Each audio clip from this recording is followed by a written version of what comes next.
Salam kekasih-kekasih Kristus, kita tetap ada beribadah di rumah.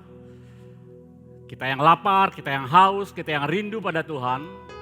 Dimanapun kita beribadah, ibadah raya, pasti kita akan bertemu dengan Tuhan, pasti kita akan berjumpa dengan Tuhan. Dan kita akan diberkati dalam seluruh ibadah kita. Sebelum kita mulai apa yang akan hamba sampaikan pada pagi hari ini, pada hari ini kita naikkan satu pujian. Kita mau angkat suara kita untuk menyanjung tinggi, Yesus disanjung, Yesus disanjung. Yesus disanjung, Yesus disanjung, Yesus disanjung tinggi. Malaikat puji Dia, umatnya sembah Dia, Rajaku disanjung tinggi. Katakan lagi, Yesus disanjung, Yesus disanjung, Yesus disanjung, Yesus disanjung tinggi. Malaikat puji Dia, umatnya sembah Dia, Rajaku disanjung. Sekali lagi katakan, Yesus disanjung, Yesus disanjung, Yesus disanjung, Yesus disanjung tinggi. Malaikat puji Dia, umatnya sembah Dia, Rajaku disanjung tinggi. Rajaku, Rajaku disanjung tinggi, Rajaku disanjung tinggi. Yesus Tuhan dan Raja dalam seluruh hidup kami. Kau yang kami sanjung tinggi dalam seluruh ibadah kami pada hari ini. Engkau penguasa, Engkau pemilik, Engkau yang berdaulat atas hidup kami. Kami bersyukur kami masih bisa beribadah sampai pada hari ini. Semua adalah berkat kasih karunia-Mu ya Tuhan. Terima kasih. Terima kasih. Engkau akan menyampaikan pesan-pesan-Mu bagi kami pada pagi hari ini. Pada hari ini. Sampaikan pesan-Mu, urapi kami semua Tuhan. Urapi kami semua supaya kami mengerti dan menangkap pesan-pesan Tuhan bagi kami. Terlebih di tengah-tengah goncangan, di tengah-tengah pandemi COVID-19 pada hari ini, pada saat ini Tuhan. Hamba secara khusus urapi hamba. Hamba tidak ada apa-apanya, Engkau dimuliakan, Engkau ditinggikan, Engkau yang disanjung tinggi dalam seluruh pemberitaan firman pada hari ini. Dalam nama Tuhan Yesus, kami sambut kebenaran firman Tuhan. Haleluya. Amin. Baik, kita akan buka langsung Alkitab kita. Kita buka dari Ibrani 12 ayat 26 sampai 28. Ibrani 12 ayat 26 sampai 28. Saya akan bacakan buat kita. Bapak Ibu juga bisa mengikutinya di rumah. Ibrani 12 ayat 26 sampai 28. Firman Tuhan berkata seperti ini. Waktu itu suaranya menggoncangkan bumi, tetapi sekarang Ia memberikan janji satu kali lagi. Aku akan menggoncangkan bukan hanya bumi saja, melainkan langit juga. Ungkapan satu kali lagi menunjuk kepada perubahan pada apa yang dapat digoncangkan, karena ia dijadikan supaya tinggal tetap apa yang tidak tergoncangkan. Jadi karena kita menerima kerajaan yang tidak tergoncangkan, marilah kita mengucap syukur dan beribadah kepada Allah menurut cara yang berkenan kepadanya dengan hormat dan takut. Tema pada pagi hari ini mengalami goncangan, mengucap syukurlah. Mengalami goncangan, mengucap syukurlah. Ayat 26 mengatakan goncangan akan terjadi. Itu janji Tuhan. Tuhan pasti akan genapi. Janjinya pasti akan digenapi. Dia berjanji akan menggoncangkan sekali lagi segala sesuatu. Semua akan tergoncang. Ingat kalau saat ini kita belum tergoncang, satu saat pasti akan tergoncang. Janji Tuhan tidak selalu enak-enak, tidak selalu yang nikmat, tidak selalu yang langit teduh, tidak selalu lautan yang teduh, langit selalu cerah, tidak seperti itu. Ayat 26, janji Tuhan semua akan digoncang. Ekonomi, bisnis, politik, rumah tangga, gereja, agama, dan nanti puncak goncangan bumi ini akan dibinasakan, diganti dengan langit baru dan bumi baru. Pandemi COVID-19, kita nggak bisa sangkal, ini adalah satu goncangan yang Tuhan izinkan terjadi di tengah-tengah dunia ini. Banyak bangsa-bangsa yang mengalami goncangan, bahkan sudah mulai mengalami resesi. Makanya di ayat 27 mengatakan semua akan tergoncang. Semua akan tergoncang, tapi ada satu yang tidak tergoncangkan. Goncangan ini harus terjadi untuk membuktikan kepada dunia. Ingat, goncangan ini harus terjadi untuk membuktikan kepada dunia bahwa semua bisa digoncangkan. Cuma satu yang tidak tergoncangkan. Apa itu? Kita lihat ayat 28. Ayat 28 mengatakan bahwa jadi karena kita menerima kerajaan yang tidak tergoncangkan, marilah kita mengucap syukur dan beribadah kepada Allah menurut cara yang berkenan kepadanya dengan hormat dan takut.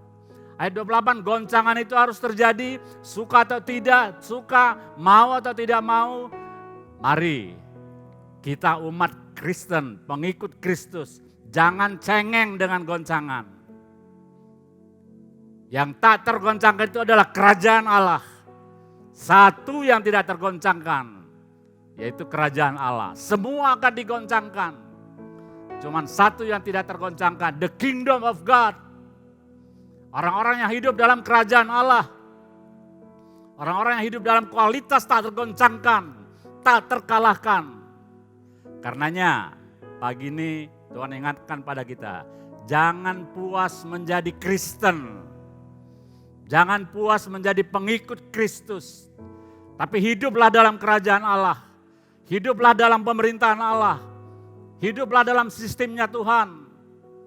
Banyak kita percaya Yesus, tapi tidak hidup dalam pemerintahan atau sistemnya kerajaan Allah. Dalam dunia ada 3 sistem kerajaan, ada 3 kerajaan, ada 3 sistem. Yang pertama, sistem kerajaan kegelapan. Penguasanya siapa? Penguasanya iblis, setan. Bekerja dengan prinsip mencuri, membunuh, membinasakan. Yohanes 10 ayat 10a. Kita yang sudah percaya Kristus sudah tidak berada di sistem ini. Kita tidak termasuk lagi dalam sistem kerajaan kegelapan ini. Yang kedua, sistem kerajaan dunia. Penguasanya pada awalnya adalah manusia. Penguasanya pada awalnya manusia. Tapi manusia jatuh dalam dosa. Manusia menyerahkan kekuasaan kepada siapa? Pada iblis. Sistem kerajaan dunia yang dikuasai iblis, sistemnya keinginan daging, keinginan mata, keangkuhan hidup. Itu sistem kerajaan dunia. Semua dosa di dunia ini, mengacu pada ketiga hal tersebut. Keinginan daging, keinginan mata, keangkuhan hidup. Kita yang percaya Yesus, tapi tidak pernah Yesus menjadi raja dalam hidup kita. Kita menyembah Yesus, Yesus tidak berdaulat berkuasa atas hidup kita. Kita hidup dalam sistem dunia. Ingat itu. Makanya cek, introspeksi selalu. Kita yang percaya Yesus sudah hidup dalam sistem kerajaan Yesus atau belum? Kalau kita masih mengikuti keinginan daging, kita masih mengikuti keinginan mata, kita masih memiliki keangkuhan hidup, kita adalah orang-orang yang hidup dalam sistem kerajaan dunia. Tidak bisa dipungkiri, gereja-gereja saat ini juga menonjolkan sistem dunia. Misalnya, tidak jarang gereja ada keributan, ada perebutan kekuasaan di situ. Ada kemegahan gereja, gereja mengejar kemegahan. Enggak salah. Tapi kalau itu tujuannya hanya untuk menonjolkan kemegahan, apa yang menjadi tugas utama gereja tidak dijalankan, itu tidak lebih daripada keangkuhan. Gereja juga tidak lepas dari nepotisme saat ini. Banyak kita lihat dari yang punya gereja karena merasa otonom diturunkan kepada, meskipun mungkin belum mampu untuk memimpin satu gereja, tapi diturunkan kepada keturunannya, kepada anaknya, kepada cucunya. Ya. Mari kita berdoa supaya gereja jangan sampai mengikuti sistem dunia ini. Karena gereja yang tidak terbangun dalam sistem kerajaan Allah, saya mau katakan, suatu saat gereja itu akan tergoncang. Goncangan itu untuk apa? Tuhan izinkan goncangan itu untuk apa? Tuhan janjikan goncangan itu untuk apa? Untuk membuktikan bahwa ada satu kerajaan yang tidak tergoncangkan. Yaitu kerajaan Allah. Goncangan boleh datang, tapi bila kita hidup dalam sistem kerajaan Allah, Yesus jadi raja, Yesus berdaulat atas hidup kita. Kita percaya pada Dia.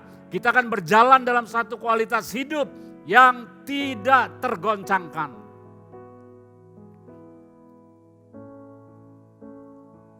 Pertama tadi sistem kerajaan iblis. Yang kedua sistem kerajaan dunia. Yang ketiga sistem kerajaan Allah. Sistem kerajaan Allah itu seseorang yang mengalami kerajaan Allah.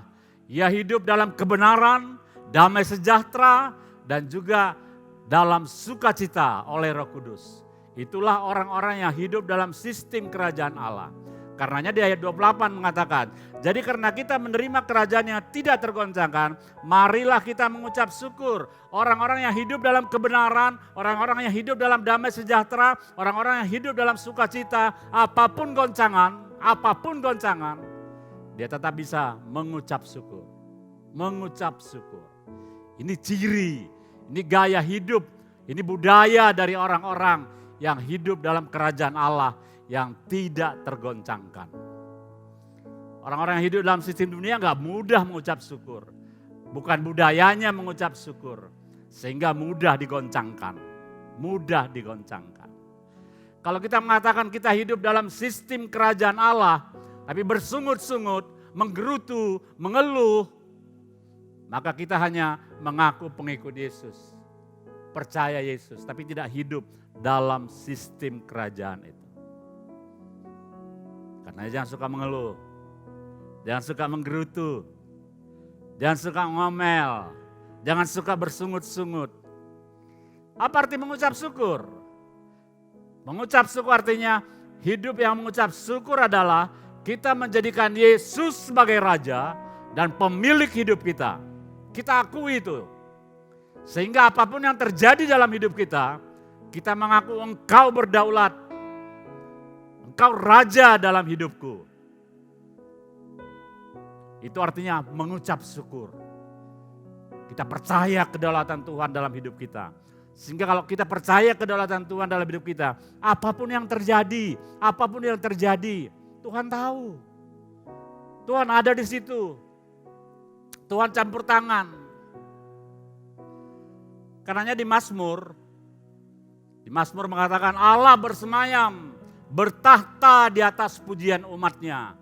Puji-pujian, ucapan syukur umatnya. Orang yang penuh dengan pujian dan pengucapan syukur, dia membangun tahta.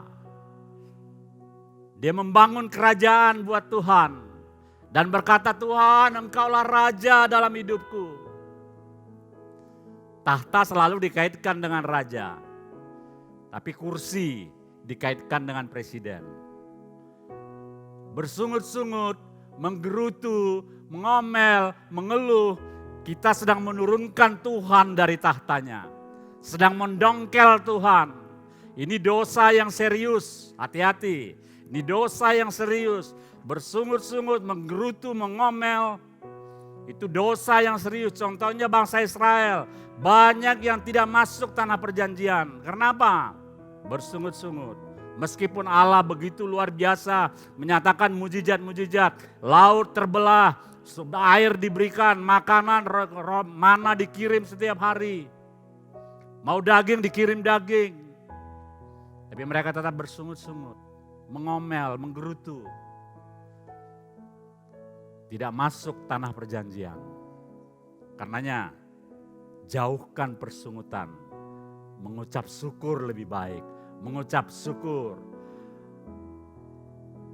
Kita bersyukur bukan karena bisnis kita bangkrut. Dengan goncangan sekarang kita bersyukur bukan karena bisnis kita bangkrut. Bukan karena kita mungkin mengalami sakit penyakit. Bukan. Kita bersyukur karena di tengah-tengah segala apa yang kita alami, Tuhan tetap ada bersama dengan kita. Tuhan tetap memerintah dan berdaulat atas seluruh hidup kita. Itu yang harus kita syukuri.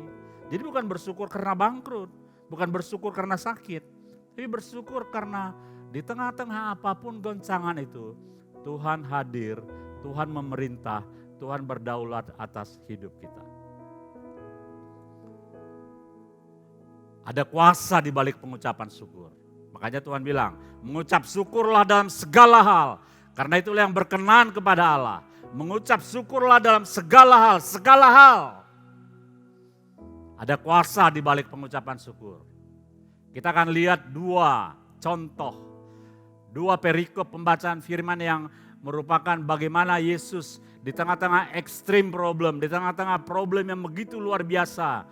Dia hanya mengucap syukur kepada Bapaknya. Dia hanya mengucap syukur kepada Bapaknya. Kita harus ingat, selama Yesus melayani di muka bumi ini, dia adalah manusia surgawi yang juga menghadapi problem-problem seperti kita. Kita akan lihat problem yang pertama, yaitu dalam Yohanes 6 ayat 8 sampai 11. Ini cerita tentang Yesus memberi makan 5.000 orang laki-laki. 5.000 orang laki-laki. Ya, dia perintahkan kepada muridnya supaya mereka yang hadir, mereka yang mengikut dia supaya diberi makan. Ya, di ayat 6 dikatakan, di ayat 5. Ketika Yesus memandang sekelilingnya dan melihat bahwa orang banyak berbondong-bondong datang kepadanya, berkatalah kepada Filipus, di manakah kita akan membeli roti supaya mereka ini dapat makan? Hal itu dikatakannya untuk mencobai dia, sebab ia sendiri tahu apa yang hendak dilakukannya. Jawab Filipus kepadanya, roti seharga 200 dinar tidak akan cukup untuk mereka ini, sekalipun masing-masing mendapat sepotong kecil saja. Tuhan bertanya lain, jawabannya lain. 5.000 orang laki-laki harus dikasih makan. Ya. Di ayat 8 dan 9 ini luar biasa yang Tuhan kerjakan. Di ayat 8, seorang dari murid-muridnya yaitu Andreas, saudara Simon Petrus berkata kepadanya, di sini ada seorang anak yang mempunyai 5 roti jelai dan 2 ikan. Tetapi apakah artinya itu untuk orang sebanyak itu? Mereka sudah banyak melihat Yesus dalam pengalaman mujizat-mujizat terjadi. Meremehkan dengan apa 5 roti 2 ikan. Padahal dengan itu apapun Tuhan bisa perbuat dalam Yesus bisa perbuat apa melalui kuasa supranaturalnya. Tapi mereka tidak memikirkan hal itu. Mereka hanya mengeluh. Di ayat 10, di tengah-tengah problem tersebut, Yesus menyuruh orang-orang itu duduk. Yesus santai, tenang. Jumlah yang duduk 5.000 laki-laki. Kalau mereka membawa satu istri tambah satu anak, jumlahnya 15.000 orang. Di ayat 11 lihat apa yang Tuhan Yesus lakukan. Di ayat 11, Yohanes 6 ayat 11. Tuhan Yesus mengatakan, lalu Yesus mengambil roti itu, mengucap syukur dan membagi-bagikannya kepada mereka yang duduk situ. Demikian juga dibuatnya dengan ikan-ikan itu, sebanyak yang mereka kehendaki. Lihat, di tengah-tengah ekstrim problem, gak ada makanan, Yesus hanya melakukan mengucap syukur kepada Bapaknya. Semua dapat makan, lebih 12 bakul. Di tengah-tengah problem itu Yesus enggak mengeluh. Ya, dia enggak tengking-tengking roti, dia enggak memerangi roh kemiskinan, dia enggak memerangi roh kelaparan. Dia hanya mengucap syukur. Mengucap syukur. Yesus mengambil roti, mengucap syukur, memecah-mecahkannya dan membagi-bagikannya. Ini ekstrim problem yang pertama. Yesus lakukan, memberi makan 5.000 orang. Kita lihat yang kedua. Yang kedua juga di Yohanes. Yohanes 11 ayat 1 sampai 44. Kita nggak baca semuanya. Ini kisah mengenai Lazarus dibangkitkan. Kalau tadi bicara soal makanan, ekstrim problem yang kedua mengenai soal kematian. Ayat 41 mengatakan, Yohanes 11 ayat 41 mengatakan seperti ini. Ayat 41. Maka mereka mengangkat batu itu. Jadi ayat 40 dimulai, jawab Yesus, bukankah sudah kukatakan kepadamu, jika engkau percaya engkau akan melihat kemuliaan Allah. Maka mereka mengangkat batu itu, lalu Yesus menengadah ke atas dan berkata, Bapa, aku mengucap syukur kepadamu karena engkau telah mendengarkan aku. Lazarus sudah dikubur 4 hari. Yesus sengaja tinggal waktu Lazarus sakit, dia sengaja tinggal 2 hari. Terlambat 2 hari. Lazarus mati, dikuburkan 4 hari. Ekstrim problem. Tuhan bilang angkat batu. Dengan santai Tuhan bilang angkat batunya. Dan setelah mereka mengangkat batu, apa yang Yesus lakukan?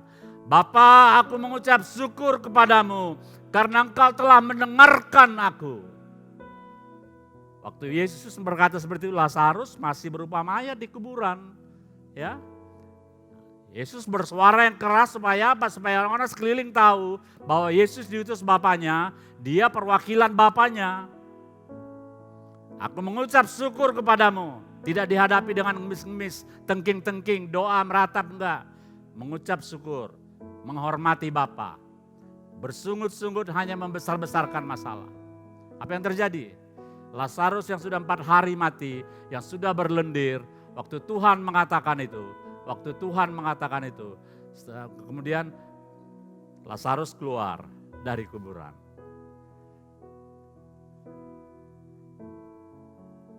Yesus sengaja tinggal 2 hari lebih lama supaya mujizatnya tambah seru dan keren. 4 hari mati baru. Kalau 1 hari mati dibangkitkan mungkin langsung lebih tidak terlalu keren mujizatnya. Tapi 4 hari mati udah berlendir. Tuhan mengucap syukur. Yesus mengucap syukur. Makanya kalau Tuhan terlambat menolong pergumulan kita, ingat itu, supaya endingnya lebih heboh lagi. Ya, setelah Yesus di depan kuburan, dia hanya melakukan mengucap syukur. Bapa terlibat, Bapa ada, apa yang terjadi? Lazarus bangkit, dia berjalan, terbuka semua tali-tali yang membungkus Lazarus dan dia hidup kembali.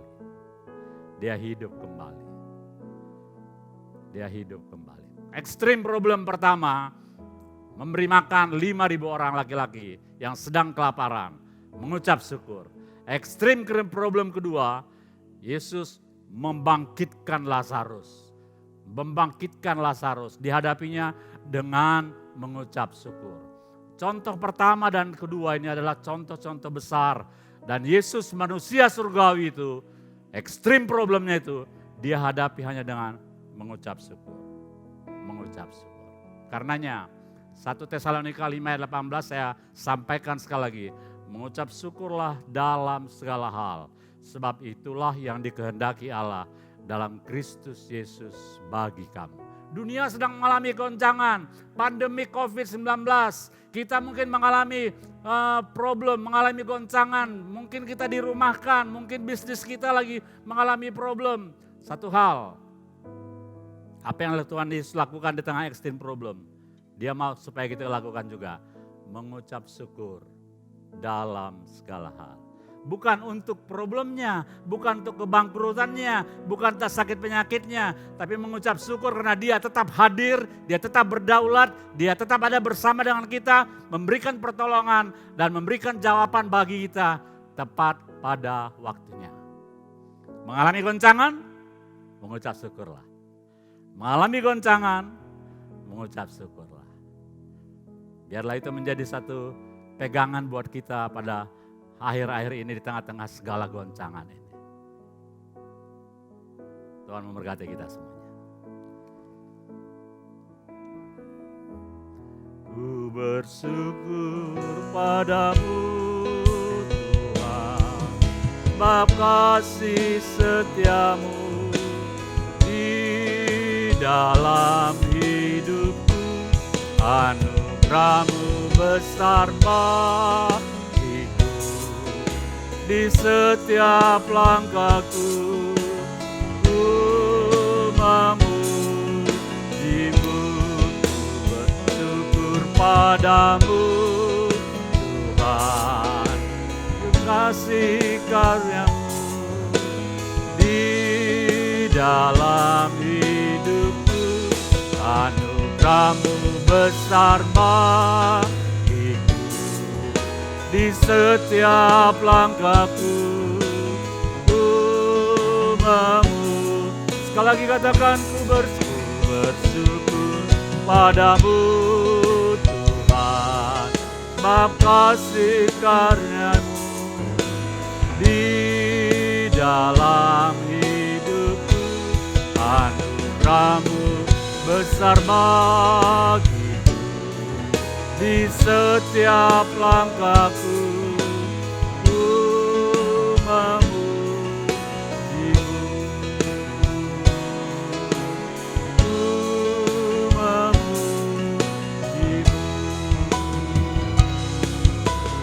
ku